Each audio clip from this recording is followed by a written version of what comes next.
Tutuklu Etimeskut Belediye Başkanı Erdal Beşikçioğlu'nun uyuşturucu test sonucu belli oldu. Geçtiğimiz yıllarda esrar kullandığını itiraf eden Beşikçioğlu'nun esrar testi pozitif çıktı. Ankara Batı Cumhuriyet Başsavcılığı'nın Etimeskut Belediyesi'ne yönelik yürüttüğü soruşturma kapsamında hakkında yapılan ihbarlar üzerine kan, idrar ve saç örnekleri alınan tutuklu belediye başkanı Erdal Beşikçioğlu'nun esrar testinin pozitif çıktığı öğrenildi.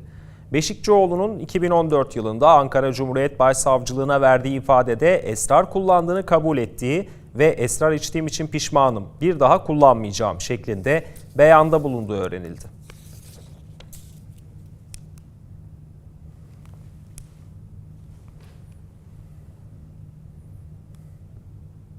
Dönelim İran ve ABD arasında yaşanan gelişmelere. İran'da ABD ile müzakere söylemlerinin ardından büyük bir karmaşa başladı.